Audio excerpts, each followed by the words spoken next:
Assalamualaikum warahmatullahi wabarakatuh. Perkenalkan, nama saya M. Rosid dari Prodi 4 PAIA. Ingin menjelaskan tentang soal-soal yang Bapak berikan. Baiklah, saya akan mulai dari soal yang pertama. Apa masalah pendidik atau guru Islam saat ini dan bagaimana solusinya? Secara umum, ada beberapa permasalahan yang dari dulu hingga sekarang masih menjadi pekerjaan yang harus dituntaskan oleh sang pendidik atau guru. Banyak pendidik yang masih belum mampu mengatasi permasalahan tersebut. Adapun masalah tersebut antara lain, yang pertama, menyiapkan bahan pelajaran. Seperti contoh, pada mata pelajaran bahasa Indonesia dengan materi puisi. Seringkali puisi yang dicantumkan dalam buku dan yang diajarkan oleh guru merupakan puisi-puisi lama, seperti puisi berjudul Aku, karya Khairul Anwar. Hal ini membuat siswa tidak memiliki pengalaman belajar yang luas. Yang kedua, kegiatan mengajar yang kurang menarik. Guru yang kurang kreatif dan mengkondisikan kegiatan belajar mengajar tentunya akan merasa kebingungan dan kewalahan. Terlebih lagi bila guru tersebut gagap teknologi. Tentunya membuat kegiatan belajar mengajar yang sesuai dengan karakteristik siswa pada masa kini akan menjadi kesulitan tersendiri. Yang ketiga, metode belajar yang tidak tepat. Dalam memilih metode tentunya guru harus memahami karakteristik siswanya. Setelah itu, guru baru bisa menentukan metode apa yang cocok untuk diterapkan dalam kelas. Tetapi banyak guru yang dalam pembuatan RPP hanya sebatas menyalin RPP yang telah ada sebelumnya, sehingga metode yang diterapkan pun masih metode zaman dulu. Tentu saja sangat berbeda dengan karakteristik siswa saat ini. Dan bagaimana solusinya? Untuk mengatasi berbagai permasalahan tersebut, guru harus mampu menyesuaikan diri terhadap perubahan zaman dan mampu mengimbanginya. Tentu hal ini akan membuat beban guru semakin berat, karena tugas guru bukan sekedar mentransfer ilmu saja, tetapi juga membimbing siswa dalam proses belajar. Guru harus mampu mengatasi materi yang akan diajarkannya, mampu berinovasi serta berpikir kreatif dalam merancang dan mempersiapkan pembelajaran, baik metode, model, maupun media yang digunakan harus mampu dan tepat guna bagi siswanya. Yang B, ada apa dengan peserta didik Islam saat ini? Peserta didik Islam saat ini sedang mengalami permasalahan. Hal tersebut sangatlah berpengaruh kepada proses belajarnya. Permasalahan yang pertama yaitu masalah perkembangan jasmani dan kesehatan. Hal tersebut sangatlah berpengaruh pada proses belajar peserta didik, karena akal yang sehat terdapat pada tubuh yang sehat pula. Masalah sosial. Banyak sekali permasalahan sosial di dalam negara kita ini. Contohnya saja kemiskinan. Hal ini akan mempengaruhi pada peserta didik, karena sedikit sekali sekolah pada era ini berlabel sekolah gratis. Yang ketiga, masalah kesulitan belajar. Hal tersebut bisa disebabkan oleh dua hal, yaitu dari peserta didik sendiri maupun pendidik. Jika dari peserta didik, mungkin ia belum bisa konsentrasi dalam belajarnya. Sedangkan dari sudut pandang pendidik, bisa saja terjadi dari metode yang kurang tepat ataupun siswa kurang mengerti apa yang pendidik jelaskan. Solusinya, pada Undang-Undang Nomor 20 Tahun 2003, yaitu mencerdaskan kehidupan bangsa dan mengembangkan manusia Indonesia seutuhnya, yaitu manusia yang beriman dan bertakwa terhadap Tuhan Yang Maha Esa dan budi pekerti luhur, memiliki pengetahuan dan keterampilan, kesehatan jasmani dan rohani, kepribadian yang mantap dan mandiri, serta rasa tanggung jawab kemasyarakatan dan kebangsaan. maka guru sangatlah berperan penting dalam memberikan bantuan dan bimbingan belajar kepada peserta didik yang mempunyai masalah-masalah dalam menerima pembelajaran. C.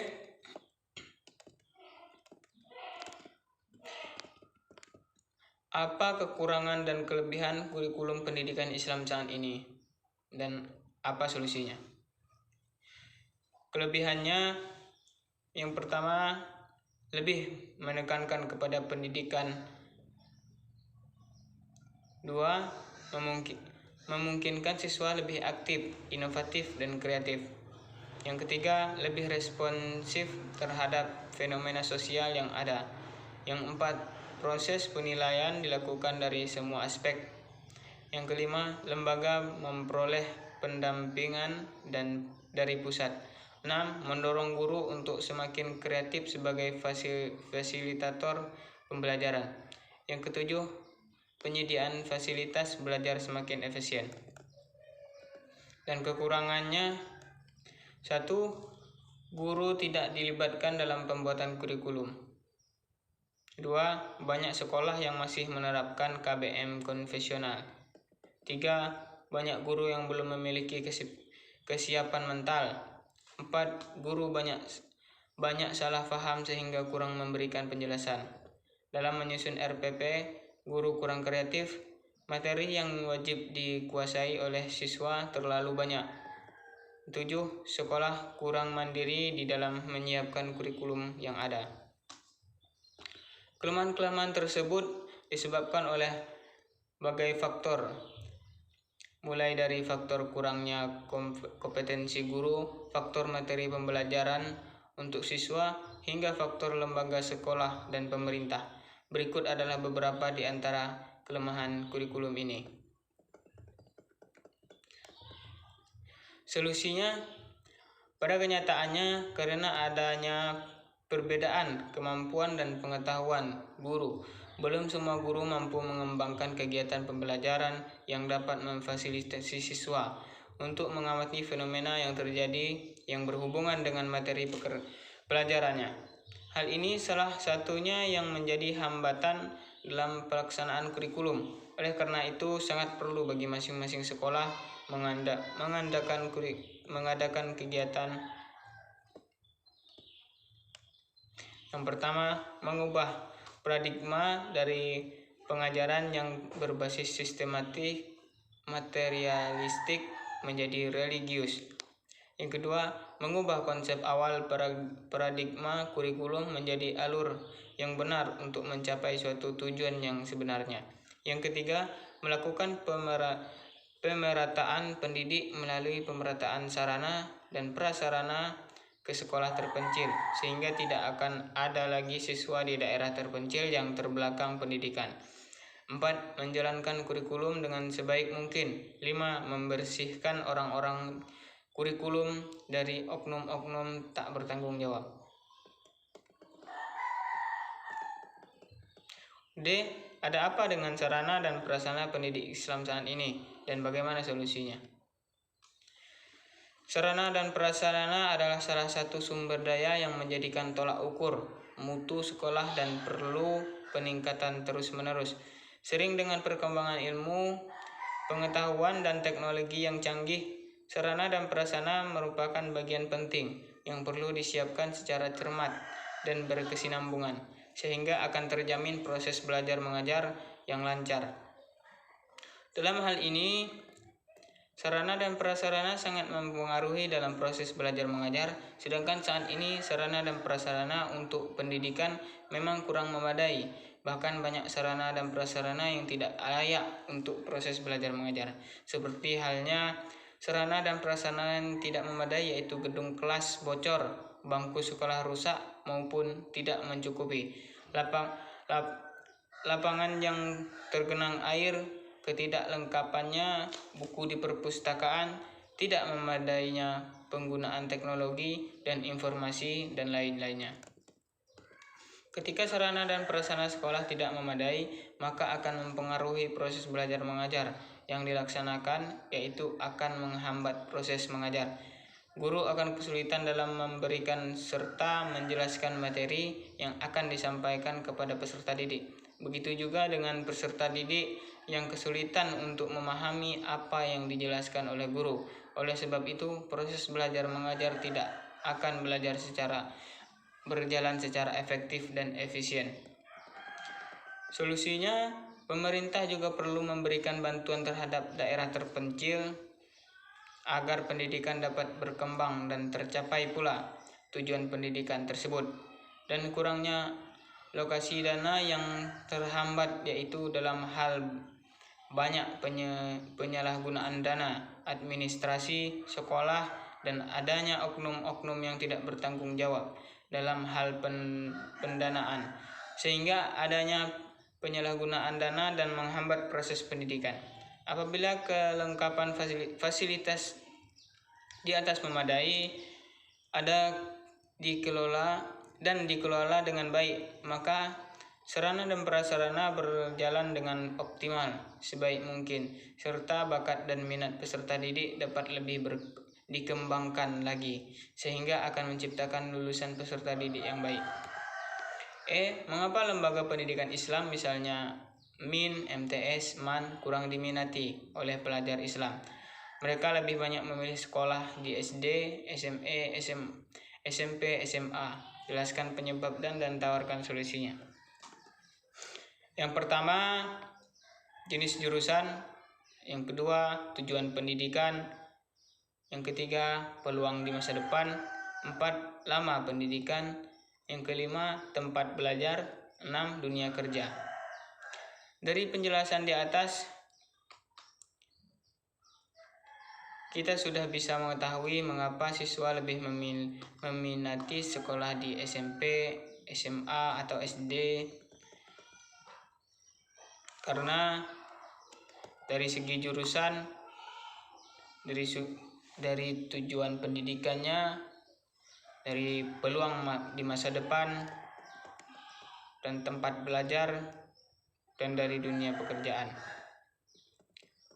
Solusinya, pada dasarnya semua sekolah itu sama, tetapi kembali juga kepada bakat dan minat siswa. Jika bakatnya seperti ini, maka sekolahnya di sini. Seperti contoh, seorang yang senang dengan pelajaran agama, maka dia harus disekolahkan di MTS atau MAN misalnya, dan begitu pula sebalik dengan SD, SMP, dan SMA. Soal nomor 2, A. Apa yang dimaksud dengan masyarakat?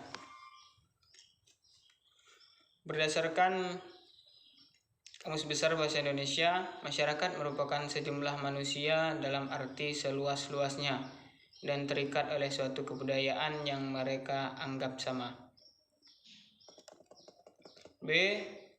Apa yang harus dilakukan masyarakat untuk meningkatkan mutu pendidikan Islam? Salah satunya adalah masyarakat harus berpartisipasi kepada sekolah.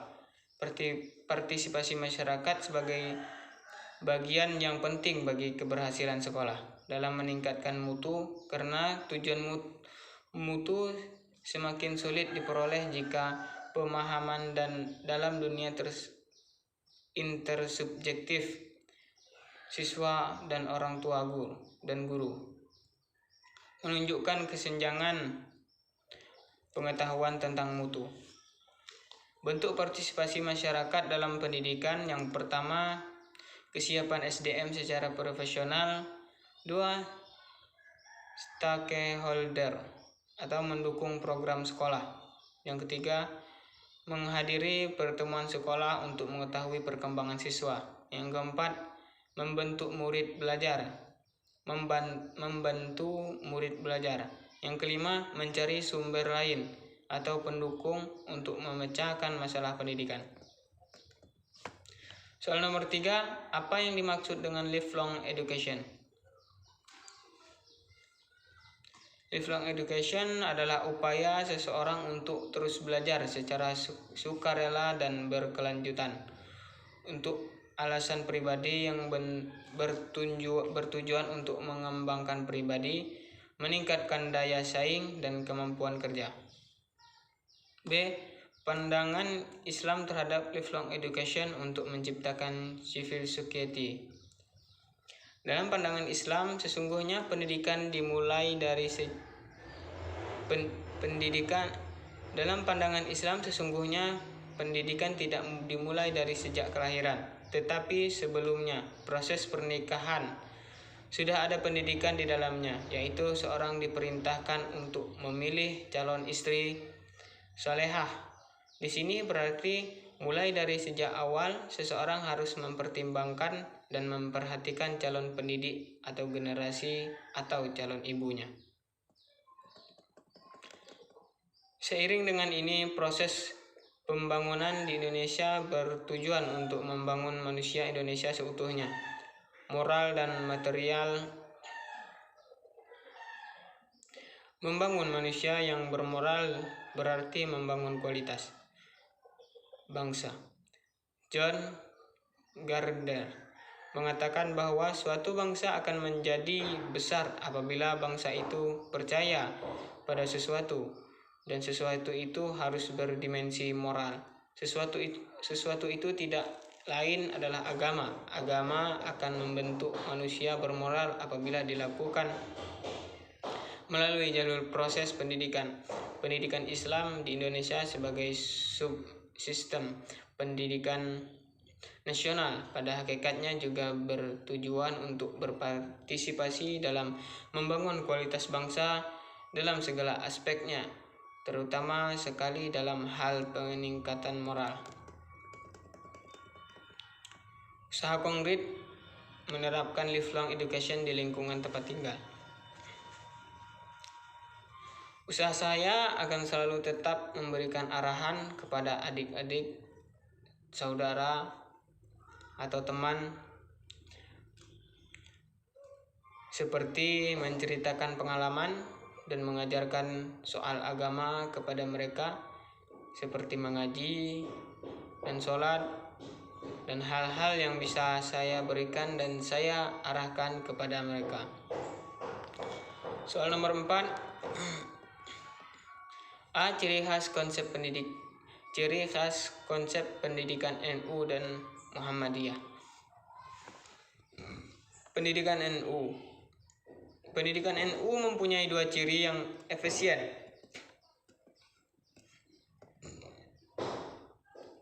Pendidikan NU mempunyai dua ciri yang esensial. Satu, al-i'timad ala nafsi, berdikari. Dan dua, fil ijtimaiyah, memasyarakat. Artinya dihidupi oleh masyarakat. Madrasah atau pesantren itu didirikan oleh masyarakat dan dibiayai sendiri oleh masyarakat. Sedangkan Muhammadiyah dari Dr. Andus Haji Tamrin Toha MPD selaku Ketua Majelis Dikdasmen Muhammadiyah Sulawesi Selatan mengatakan bahwa pendidikan Muhammadiyah memiliki ciri khusus, yakni adanya materi pelajaran keislaman, kemuhammadiyahan, bahasa Arab. Tujuannya adalah agar siswa lebih unggul dalam bidang akhlakul karim, beretika, dan memiliki keterampilan khusus. B. Kontribusi NU dan Muhammadiyah terhadap pendidikan Islam di Indonesia. Kontribusi NU. Yang pertama, sistem pendidikan yang dikembangkan NU berwatak mandiri, misalnya dalam pengembangannya sehingga jiwa kemandirian tersebut bila dikembangkan dapat menjadi sumbangan bagi pendidikan nasional. Yang kedua, perpaduan antara jiwa, pergerakan, dan keharusan mengorganisasi diri.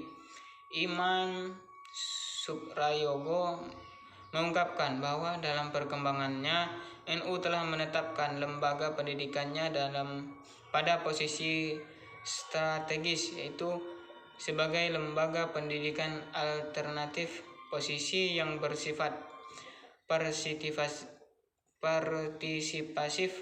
Oleh karena itu, Peran-peran NU dalam pendidikan sesungguhnya amat kaya dan strategis.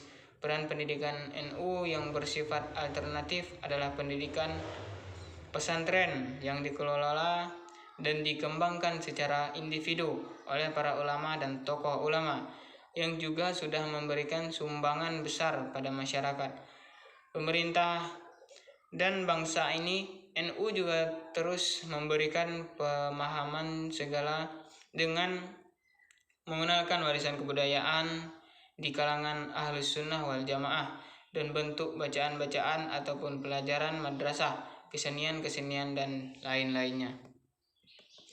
Kontribusi Muhammadiyah. Yang pertama, memperteguh iman, menggembirakan dan memperkuat ibadah serta mempertinggi akhlak. 2. Mempergiat dan memperdalam penyelidikan ilmu agama Islam untuk mendapatkan kemurniannya. 3. Memajukan dan memperbarui pendidikan, pengajaran dan kebudayaan serta memperluas ilmu pengetahuan menurut tuntunan Islam. 3. Yang keempat, menggiatkan dan mengembirakan dakwah Islam serta amar ma'ruf nahi mungkar. 5. Mendirikan, menggembirakan dan memelihara tempat ibadah dan wakaf. 6. Membimbing kaum wanita ke arah kesadaran beragama dan berorganisasi. 7. Membimbing para pemuda agar menjadi orang Islam berarti. 8. Membimbing ke arah kehidupan dan penghidupan sosial dengan ajaran Islam. 4. Menggerakkan dan menumbuhkan rasa tolong-menolong dalam kebajikan takwa. 10. Menanamkan kesadaran agar tuntunan dan peraturan Islam berlaku dalam masyarakat. C. Persamaan dan perbedaan NU dan Muhammadiyah. Persamaan antara Nahdlatul Ulama dengan Muhammadiyah yakni bergerak dalam bidang sosial dan politik. NU dan Muhammadiyah tidak bergerak dalam politik praktis. Perbedaannya, NU atau Nahdlatul Ulama dikenal dengan toleransinya terhadap tradisi-tradisi yang ada di Indonesia dalam dunia yang ada di Indonesia, sementara Muhammadiyah dikenal dengan istilah pemurnian Islam dan gebrakannya dalam dunia pendidikan. D. Sikap saya terhadap kedua organisasi ini. Sikap saya, kita harus tetap menghargai dan menghormati perbedaan itu. Karena Allah Subhanahu wa taala firman, karena Allah Subhanahu wa taala kita harus tetap menghargai dan menghormati perbedaan itu.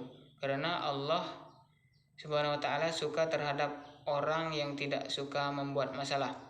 Jika kita tidak menghargai dan menghormati perbedaan tersebut, pasti akan terjadi perkelahian dan muncul masalah. Mungkin ini yang dapat saya sampaikan, kurang lebihnya saya mohon maaf. Wabillahi taufiq wal hidayah. Wassalamualaikum warahmatullahi wabarakatuh.